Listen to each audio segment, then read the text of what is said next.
8월 6일 목요일 새벽 기도에 하나님 앞에 드립니다. 오늘 함께 기도할 지구촌의 미전도 종족은 라오스에 있는 타이에 종족입니다. 4,400명밖에 되지 않는 작은 종족인데요. 그들의 언어가 뭔지도 이렇게 정체가 아직 불분명할 정도로 그렇게 있는 아주 종족입니다. 불교를 신봉하게 되는데 이들 가운데서 기독교인이 0.05%. 그래서 한번 제가 계산기로 두들겨 봤습니다. 4,400명 곱하기 0.05% 하게 되었더니 2명 나옵니다. 2명의 아주 소수의 크리스찬들이 있게 되는데 자기 종족을 위하여서 중보 기도를 내어놓게 되면서 이렇게 들어오게 되었던 사람들입니다. 라오스 타이에족의 일상생활에 대해서는 그 나라 안에서도 알려지지 않았다라고 말하게 됩니다. 왜냐하고 하면 라오스에는 무려 119개 종족들이 이렇게 살아가게 되는데 그들의 가운데 하나이게 되지만은 프랑스의 언어학자가 와서 그들이 고유 언어를 갖고 있다라고 하는 것을 이렇게 발견하게 되었습니다.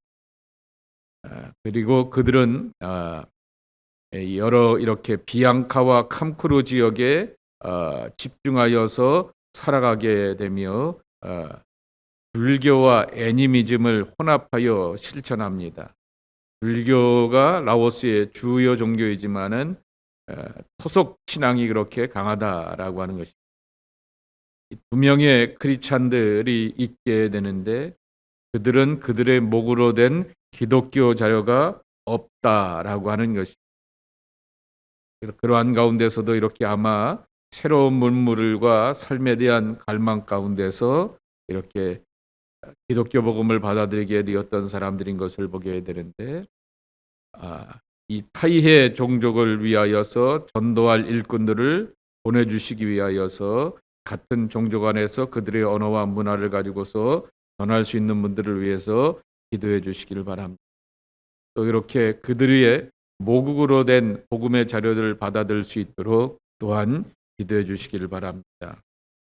어떤 언어인지 그것이 불분명하게 있기 때문에 성경을 번역하거나 예수님의 영화가 그리고 오디오 설교 녹음이 그들의 언어로 이렇게 전해지고 나눠주는 것은 알 수 없는 그러한 상황입니다.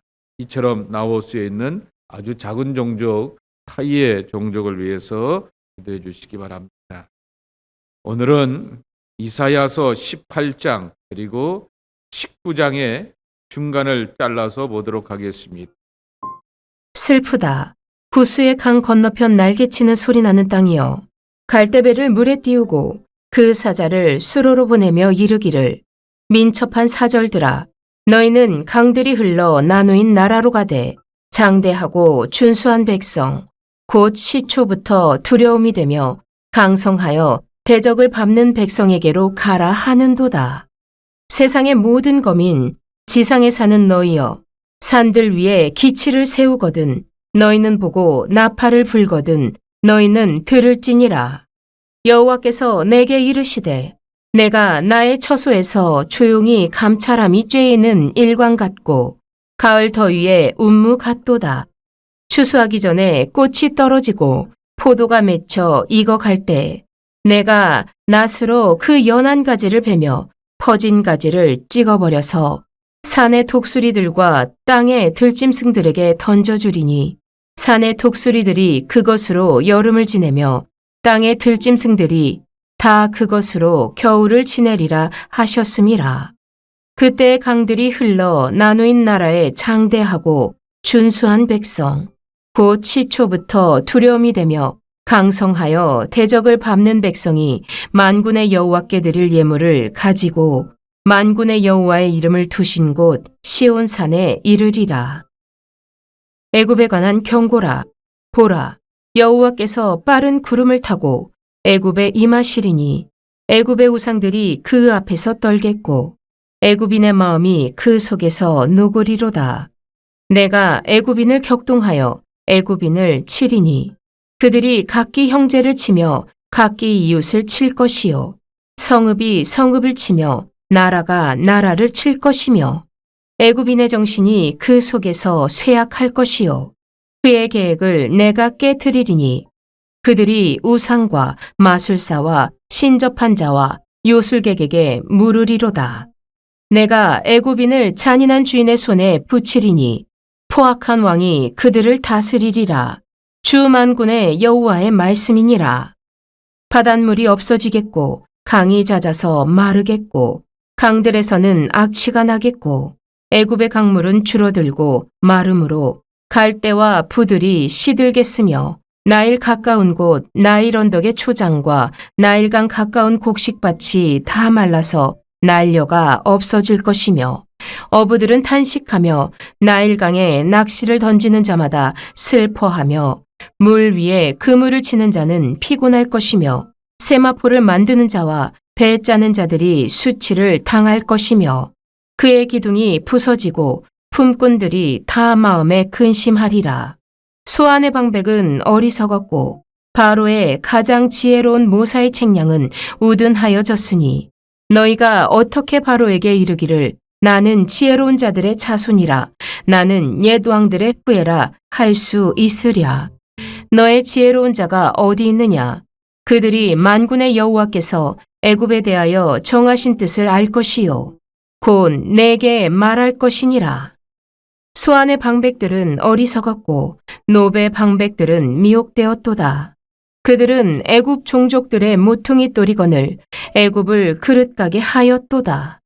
여호와께서 그 가운데 어지러운 마음을 섞으셨으므로 그들이 애굽을 매사에 잘못 가게 함이 취한 자가 토하면서 비틀거림 같게 하였으니 애굽에서 머리나 꼬리며 종려나무 가지나 갈대가 아무 할 일이 없으리라. 하나님께서 오늘은 구스입니다. 이디오피아이고요. 소말레이아까지 이렇게 지금의 소말리아까지 포함하게 되었던 이 구스라고 하는 큰 넓은 지역에 이 나라를 향하여서 심판과 경고를 하시게 됩니다. 그리고 19장 말씀에 보게 되면은 애굽에 대하여서 그렇게 경고를 하게 됩니다. 오래된 전통의 강국이었고 망하지 않을 것이다 라고 생각하게 되었던 이러한 나라에 대하여서도 그렇게 나라가 망하게 되고 내분에 쌓이게 되는 혼돈의 일들이 오게 될 것이다 라고 예언을 하시게 되는 것입니다. 하나님께서 이렇게 주변 나라들을 향하여서 경고와 심판의 말씀을 하시는 것은 하나님은 열방의 심판자라고 하는 것을 보여주기보다는 열방의 통치자가 되기를 원하신다. 그리고 통치자가 되신다라고 하는 것을 분명히 확인시켜 주게 되는 것이죠. 그리고 다만 내래 말씀에도 이사야를 통하여서 보여주시게 되는 것처럼 그런 전능하신 하나님 앞에 우리가 해야 될 것이 무엇일까? 예배자가 되어서 겸손과 진실로 가서 하나님 앞에 예비하며 하나님 앞에 영광 돌리는 삶을 살 것을 말씀하고 있다라고 하는 것입니다. 그러면 오늘은 왜 구스와 애굽을 향하여서 말하는가라고 하는 것입니다. 이때 역사적인 정황을 보게 되면은 아수르라고 하는 새로운 중동의 이 강대 제국이 등장하게 됩니다. 이 아수르 제국의 위협 앞에서 동맹을 맺었던 나라들에 대한 경고라고 하는 것입니다. 한결같이 그들에게 말씀해 주시게 되는 것은 구스와 애굽의 운명은 하나님께 달려 있게 되니 니들끼리 동맹을 맺고 니들이 이 구스도 큰 영토를 갖고 있고 애굽은 지금도 1억이 넘는 이집트는 1억이 넘는 큰 나라 아니겠습니까? 그러니 그러한 이렇게 동맹을 맺으면서 문제를 풀어갈 것이 아니라 바로 하나님의 도우심이라고 하는 것입니다. 근데 이것은 이 심판의 이야기를 함께 하시게 되었던 것은 이들에 대하여 관심을 갖고 있게 되었던 한 유다의 왕이 있게 되었습니다. 히스기야. 여러분이 잘 아시는 그 히스기야인 것이죠. 히스기야는 아수르의 이렇게 위협과 협박 앞에서 어떻게 해야지라고 하는 것입니다. 나라의 왕이고 나라의 지도자라고 하게 되면은 그것을 사회적으로, 정치적으로, 외교적으로 풀어가려고 마음을 먹는 것은 당연한 모습이라고 하는 것입니다.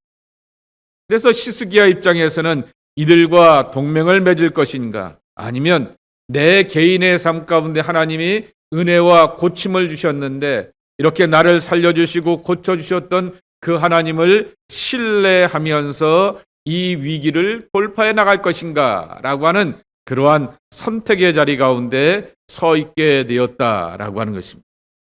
네, 먼저 오늘은 구스에 대한 심판의 이야기입니다. 1절에 보게 되면 슬프다 구스의 건너편 날개치는 소리나는 땅이요 라고 이렇게 말씀하고 있게 되는 것입니다. 소리나는 땅, 날개치며 소리나는 땅이라고 하는 것입니다.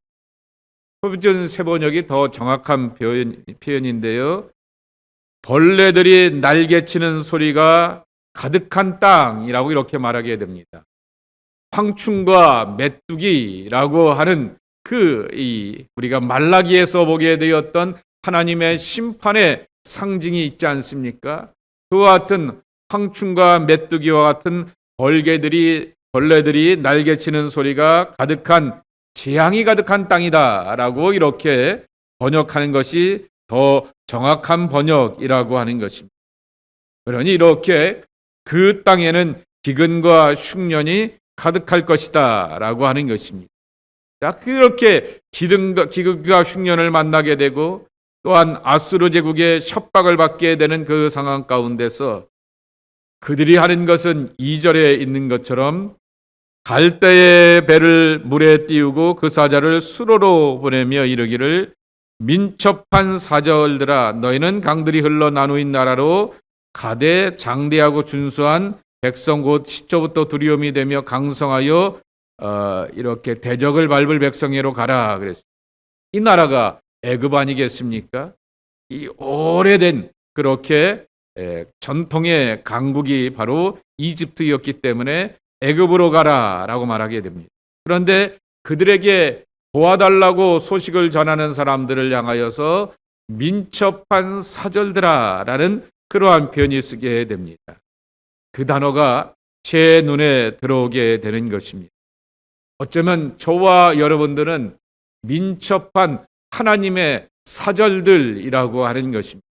왜냐하면 남들보다 먼저 깨어서 기도하고 남들보다 먼저 깨어서 하나님 앞 말씀에 집중하게 되고 남들보다 먼저 깨어서 하나님의 은혜를 찾고 하나님의 뜻과 계획이 여기 있으니 우리 가정 가운데, 우리 교회 가운데, 우리 공동체 가운데 이것이 바로 하나님의 선하신 뜻이야 라고 하는 것을 전해야 되는 사절들이 우리들 아니냐라고 하는 것입니다.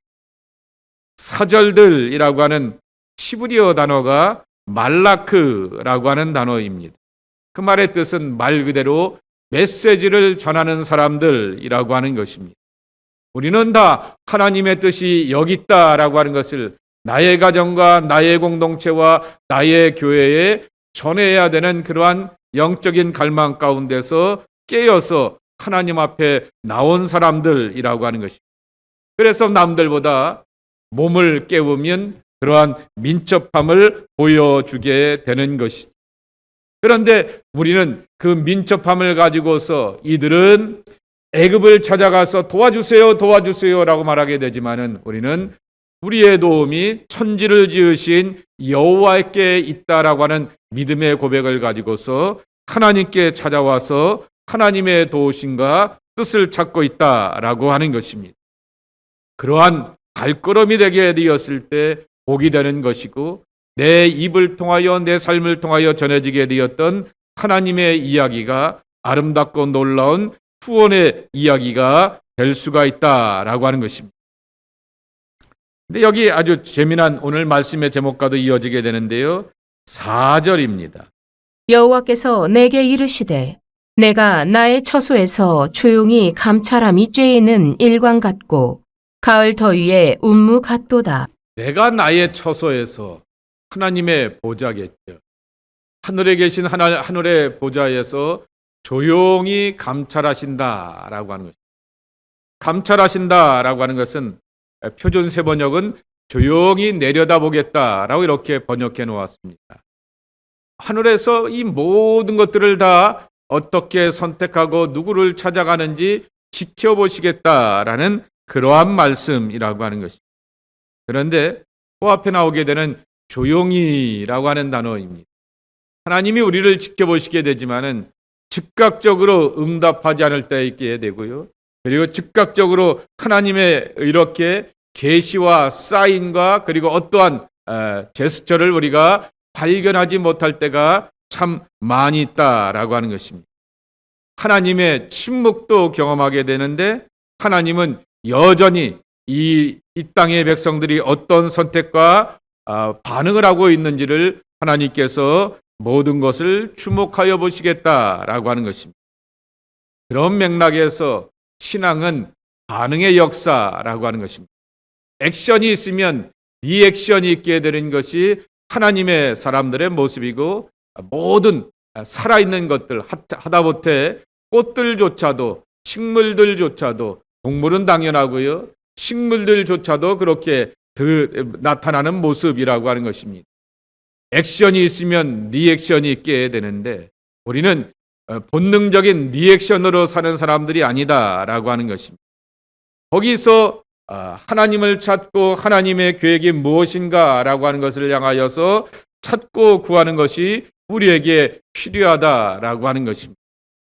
어느 분이 이런 오늘 아침에 이렇게 글을 하나 읽게 되었더니 오늘 말씀에 대하여서 이렇게 보게 되었을 때 자기는 개인적으로 어떤 중요한 선택을 하게 되었을 때 마음의 결정과 판단과 선택 앞에서 하루는 입을 다물고 이렇게 기다려본다라고 하는 것입니다. 물론 당연히 신앙인이기 때문에 기도하겠고 하나님께 종종 묻겠죠. 그런데 하루를 기다려본다고 하여서 하루 내내 기도하겠습니까? 입을 열어서 기도할 수는 없을 것입니다. 그러나 마음을 열어서 하나님 이러한 선택과 이러한 결단에 하나님의 뜻은 무엇인지요? 라고 하면서 물어본다. 그것이 바로 이 시대를 살아가는 우리들에게 필요한 지혜이기도 하다라고 하는 것입니다. 왜냐고 하면은 하나님이 즉각적으로 내게 반응하지 않을 때가 있게 되는 거죠. 그러므로 우리의 신앙에는 정반합이 필요하다라고 하는 것입니다. 어떤 액션이 있게 되었을 때 나도 거기에 대하여서 리액션을 행하게 되는데 본능적으로 동물적으로 움직이는 그러한 리액션이 아니라 잠시 하나님 앞에 나와서 기도하고 묵상하며 하나님의 뜻을 찾아가게 되는 그러한 바로 정반합 신데시스라고 하는 그러한 합이 필요하다라고 하는 것입니다. 그래서 이렇게 말하고 싶습니다. 신앙은 반응의 역사이다라고 하는 것입니다. 그다음 19장에 나오게 되는 이집트에 관한 예언, 여기에도 보게 되면은 경고라고 이렇게 나와 있지 않습니까? 엄밀한 의미에서 하나님의 선지자가 미리 예언의 말씀을 듣게 되었던 신탁이라고 하는 신학적인 용어를 쓰게 되고 종교적인 용어를 쓰게 되는데요. 애굽에 관한 경고이다라고 하는 것입니다. 그렇게 그 말씀하시게 되었을 때 애굽이라고 하는 나라가 혼란이 없게 되었는데 그들 안에 정치적인 혼란과 경제적인 파탄이 오겠다라고 하는 것입니다. 우리 한국 사람들의 입장에서 보게 되면은 누구를 생각하면 되냐고 하면은 중국을 떠올리면 되는 것입니다. 중국이라고 하는 나라가 역사도 오래된 역사를 갖고 있게 되었고요. 그리고 또한 엄청난 큰 영토를 갖고 있게 되면서 많은 인구 가운데서 강대국으로서 이 아시아의 패자 아니었겠습니까? 지금은 세계의 패자가 될 그러한 조짐들을 보이게 되지만은 그러나 변함없이 아시아의 패자가 바로 중국이라고 하는 것입니다. 근데 그러한 나라도 청나라 가운데서 나라를 뺏기게 되었던 그러한 경험이 있게 되는 것처럼 이집트에게도 그러한 경험이 있게 할 것이다 라고 하는 것입니다. 먼저 2절 말씀해 보게 되면은 내가 애굽인을 격동하여 애굽인을 치리니 그들이 각기 형제를 치며 이웃을 칠 것이며 성읍이 성읍을 치고 나라가 나라를 칠 것이다 라고 말하게 됩니다. 사회적인 혼란이 오게 되는 거죠. 이웃이 어디 있어? 라고 말하게 됩니다. 형제가 어디 있어? 나부터 살아야지 라고 하게 되었던 그러한 혼란 가운데서 본능의 모습들만 있게 된다라고 하는 것입니다. 그 다음에 3절에 보게 되면은 애굽인의 정신이 그 속에서 쇠약하여지게 될 것이며 그랬습니다. 그들의 우상과 마술사와 신접한 자와 요습에게 무리로다라고 말하게 됩니다. 바로 종교적인 혼란과 타락이 오게 될 것이다라고 하는 것입니다. 이렇게 마음의 혼란도 함께 오게 되면서 종교적인 그러한 이렇게 혼란이 오게 되며 그들의 신앙과 삶이 이렇게 종교 중심적으로 이렇게 나가게 된다라고 하는 것입니다.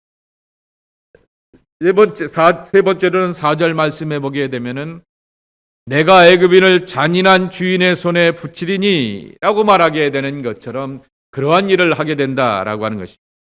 여러분, 조금 전에 중국 이야기를 하면서 중국이 청나라에서 나라를 빼앗기면서 당하게 되었던 수치 가운데 하나가 소위 말하는 변발 아니겠습니까? 머리를 그렇게 잘라 놓게 되는 거죠. 신체 발모는 수지 부모라라고 이렇게 말하게 되었는데 불감훼손이 효시종냐라고 말하게 되었는데 그것이 다 이렇게 뭉개지게 되었던 것이 변발의 역사 아니겠습니까? 그러한 일들을 이렇게 경험하게 되면서 강력한 통치자 가운데서 수치를 경험하게 될 것이다 라고 말하게 됩니다. 그리고 5절서부터 8절까지의 말씀을 보게 되면은 경제적인 파탄이 오게 되는 거죠. 다릅게 변하게 되면은 수확 없는 삶이라고 하는 것입니다. 근데 가장 그러한 이집트 하면 떠올라야 되는 것이 어디냐라고 하게 되면 바로 나일강이라고 하는 것입니다. 실제로 이 구스를 이렇게 구스와 이집트가 에티오피아와 이집트가 동맹을 맺게 되었다라고 하는 것도 이 나일강을 서로 같이 끼고 있기 때문에 우리끼리가 함께 동맹을 맺어보자라고 이렇게 뜻을 찾게 되었던 것인데 바닷물이 없어지겠고 강이 잦아서 마르겠고 라고 이렇게 말하게 됩니다. 나일강이 마를 것이다 라고 말하게 됩니다.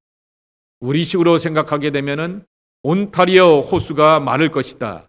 온타리오주에 수만 개의 이렇게 호수들이 있게 되는데 그 호수들이 마를 것이다 라고 하는 것입니다. 그게 가능할까라고 하게 생각하게 되는데 이번에 온타리오 저 북쪽에서 산불 나게 되었을 때 그 산불이 호수를 지나가면서 타오르는 그러한 일들을 보지 않았습니까? 그 원주민 하나가 살기 위하여서 호수를 이렇게 나오게 되면서 그 장면을 이렇게 영상으로 보게 되었을 때 이게 가능한 현실이구나라고 하는 것을 우리가 떠오르지 않게 되는 것입니다. 그러한 이렇게 재앙들이 이 이집트 땅에도 오게 되겠다라고 하는 것입니다. 그러면서 여기 한 무리들을 말하게 되는데 11절에 보게 되면은 소안의 방백은 어리석었고 그랬어요. 소안이라고 하는 도시를 말하게 됩니다. 애굽의 북부의 삼각주 동편에 자리 잡고 있게 되었던 왕궁이 있게 되는데요. 그 애굽의 큰 번영을 이루게 되었던 왕조가 힉소스 왕조입니다. 그들의 정권의 중심지가 되는 것이 바로 소안이라고 하는 것입니다. 그런데 거기가 바로 어리석겠다 말하게 됩니다. 그들의 계획과 그들의 모사들의 책략은 우둔하여지겠다라고 말하게 됩니다. 오랫동안 그들이 갖고 있게 되었던 역사와 관록과 문화가 다 하나님 보시기에 어리석은 선택이다라고 하는 것입니다. 바로 매혹되었다라고 이렇게 말하게 되었는데 바로 속고 속이는 그러한 삶 가운데서 살아가게 된다라고 하는 것입니다. 이들에게는 이러한 혼란 가운데서 자기들의 오랜 역사를 가지고 전통과 그리고 경험을 가지고서 문제를 풀어보려고 하게 되었지만은 스스로 속이는 자가 될 것이다 라는 그러한 말씀이라고 하는 것입니다. 신앙인에게 필요한 것이 하나 있습니다. 하나님의 계획을 볼 줄 아는 눈이 필요합니다. 하나님의 뜻을 들을 줄 아는 그러한 귀가 필요합니다. 하나님께서 이렇게 말씀하시는구나 라고 하면서 하나님의 본능대로 살아갈 줄 아는 영적인 본능이 이렇게 세워가야 한다라고 하는 것입니다. 오감이 있어야 된다라고 이렇게 말하게 되지만은 신앙인들에게 있어서는 육감이 필요합니다. 그 육감은 몸의 반응이 아니라 여섯 번째 반응은 영적 본능이라고 하는 것입니다. 어떤 일이 생기든지 이상한 일들이 생기게 되었을 때 이건 하나님께로 가져가서 풀어야 될 문제야 라고 하면서 하나님을 찾고 구하는 것이 하나님의 백성들에게 주시게 되는 그러한 영적 본능이라고 하는 것입니다. 이 아침에 영적 본능을 발휘하여서 하나님의 전에 나와 기도하는 여러분들을 축복합니다. 말씀하시고 가르쳐 주시고 들려주시는 하나님의 선하심을 맛보아 옳은 길로 나가고 그 길이 복된 길로 되는 귀한 축복을 경험하는 하나님의 사람들이 저와 여러분의 모습이 되기를 예수님의 이름으로 간절히 축복합니다. 하나님 감사합니다. 오늘도 영적 본능을 살리어서 하나님께 나와서 하나님의 도우심과 은혜를 구합니다. 중동에서 새로운 제국이 등장합니다. 아수르라고 하는 제국이 등장하여서 여기도 점령하고 저기도 점령하고 여기도 위협하고 우리도 위협하게 되니 우리는 어떻게 살아갈고 이것이 바로 히스기야의 선택 앞에 있었게 되었고 구스와 애굽의 선택이었던 것을 오늘의 말씀 속에서 배우게 됩니다. 주님, 우리의 삶의 위기와 어려움 속에서 어떻게 살아갈고 주여 우리는 변함없이 하나님을 선택하겠습니다. 하나님 앞에 나와서 기도하고 뜻을 묻고 하나님의 계획 아래 살아가는 하나님의 백성들이 우리 모두가 되기를 소망합니다. 주께서 함께하여 주시고 은혜 허락하여 주시어서 주의 영광과 권능으로 살아가는 주님의 자녀들로 축복하여 주시옵소서. 선한 목자가 당신의 백성들을 책임지시고 인도하심을 듣고 볼 줄 아는 하나님의 사람들이 우리 모두가 되게 하여 주옵소서. 예수님의 이름으로 축복하며 기도합나이다. 아멘.